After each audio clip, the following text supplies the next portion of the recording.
On the front page of Kenya's bold newspaper, The Standard. You can run, but you can't. Huh? I don't know. You can run, but, and then there's an ellipsis. Do you know what an ellipsis is? Oh, yeah. Ellipsis is those 3 dots, in case you didn't know. Those of you who studied this grammar thing, those 3 dots that essentially could move into something else. So you can run, but ... Governor Sakaja has gone into hiding after ignoring multiple Senate summons over Nairobi County finances. Police staked out City Hall yesterday to enforce his arrest, while 25 other governors have also flouted calls to account. With billions in unverified spending and fines brushed aside, senators are adopting audit reports without input from the defiant county chiefs. Will Sakaja's looming arrest force the other recalcitrant governors to toe the line?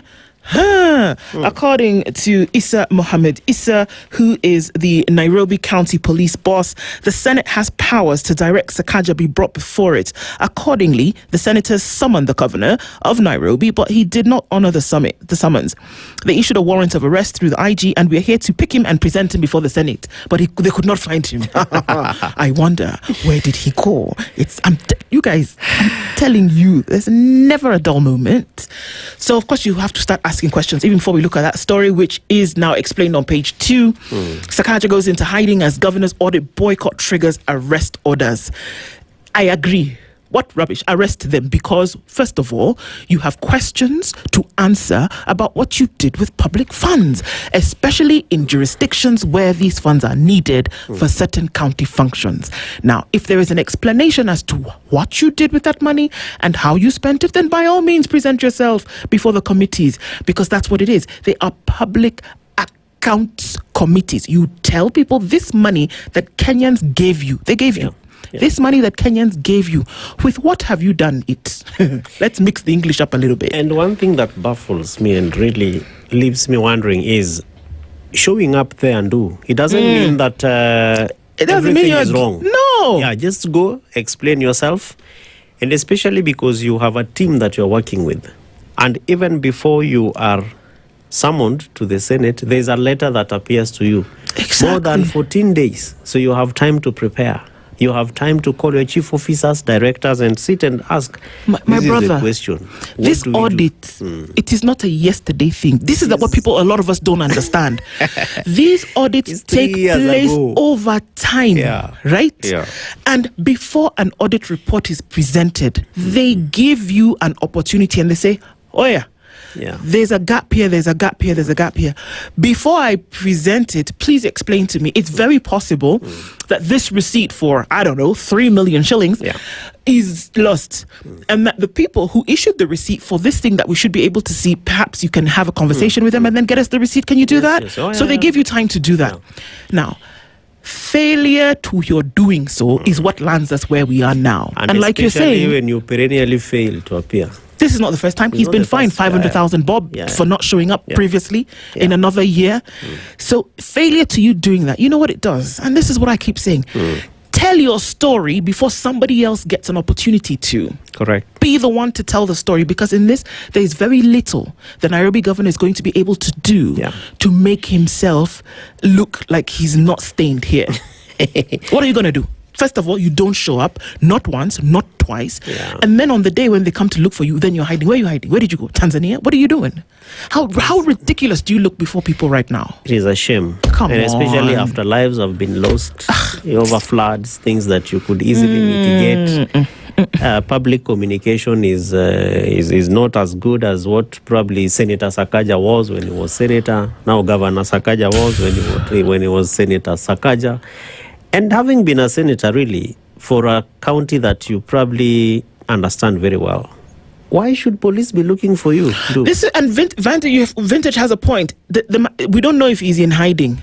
But what is very clear, we don't know if he's in hiding. We don't know if he's in hospital. We don't know. Maybe he took his child to school. We don't know. But what we do know is that he's not where he's supposed to be. Yeah. Okay? Yeah. So we can't say what we don't know. We can't give information. But what we do know is that he's not where he's supposed to be, and not once, twice, or thrice.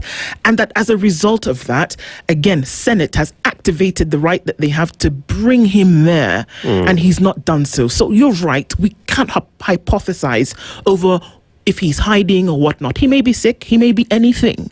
But guess what? He's got a phone. He's got people that you can say, you guys, I'm incapacitated at the moment. Allow me to come. He could have done any of those things. And in the absence of such an explanation, you know what? Nature abhors a vacuum. You don't give us the adequate information. What are we going to do? We're going to fill it with speculation. We will do that. The police know where he is. If they were able to track former CS and say, we know he was there, but he's inside here. So even on this one, they know where he is. If he give Ken a cup of hot water on me, because he has Kevin, give Kev a cup of hot water on me, because if you can find somebody whose phone was off and you could tell us that he was in his house, they can tell us where the governor for Nairobi is. They know where he is. Yeah. But I think more, and there's the theatrics, Kev, and all of this, but I think here, what are we dealing with? If we look at the fiber of all of this, the truth of the matter is that we cannot progress as nations without accountability. It is not just the governor of Nairobi, it's the 25 other governors who don't want to tell us what they've done with the money that you have given to them. The other day, Machako's embarrassing itself here, where people are standing outside the county offices saying, pay me the money that you owe me, for crying out loud. Governors don't want to come and account because of, you see, you used the money. Tell us what you did with it. Or no, it is just disrespectful to the people who voted for you and the people who call you Your Excellency Governor. It is. And especially for Governor Sakaja. He's a friend of mine. All of this, we did not expect that this would be it. We expected something much more, easy to pass through, follow through. Something that is being run by a leader. Because he showed that he was a leader when he was a senator. Well, he did. We have to give it to him. He did. He showed that he has huge potential for leadership while he was senator. And I think it was based on that people said, okay, well, let's give you a go at the governorship. That's happening while Mudavadi has defended the 80 billion shilling deal between state and Nairobi County. It's two things can be true at the same time. So we'll look into the details of these more stories. Just go through these headlines quickly. Court throws out WhatsApp privacy case. There's one that came to the court whereby a woman's privacy breach case against her niece, and the court says no. In terms of that, you can't. Woman had accused the niece of hacking into her mobile phone and using data against her. Niece says her aunt allowed her to mirror her WhatsApp messages in her laptop, and so the court said, well, you allowed her to do it, so sorry, no case here, carry go. Essentially what the court says. So you need to be careful with some of these things, my friends. Fiscal squeeze. This is one that might make you just a little bit happy. Mutufulani, where are you? Sorry, but this is a morning that we've dealt with.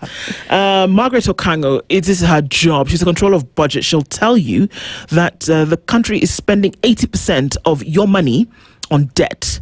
Now, the underlying question here is whether that debt was actually used for the two things that the Constitution allows it to be used for. Number one, development only. Number two, budget for shortfall in the short term. 3 months, 90 days is what we're looking at. That if there's a shortfall and you've got 90 days towards the end of the fiscal year, then you may borrow to meet your shortfall. Now, the control of budget says what? 80% of the money that's coming in is going towards debt. There's a lot in this story, but let's just go through it for now in terms of the headlines. On page 4, she goes on to say, 5, I beg your pardon, that there's a looming debt crisis of 3.32 trillion shillings that's owed in the next 12 calendar months. It's owed. Kenya must pay this money. And of course, everybody was up in the air yesterday, from Jimmy Wanjigi to a couple of other economists who I think it's a combo, who are saying, you know what, guys, there might be a delay on this payment, but is a delay a default? And which one do you prefer? Do you prefer to delay, or do you prefer to default and say, look, we just can't pay this thing? And I know the underlying questions for a lot of people today is that, is this debt actually owed? Because remember, the two instances under which you can borrow as Kenya, if you borrowed and it was not for those two instances, then you have a bigger problem here. And the Kenyans can come and tell you, well, this is ODS debt, we ain't paying. Well, we'll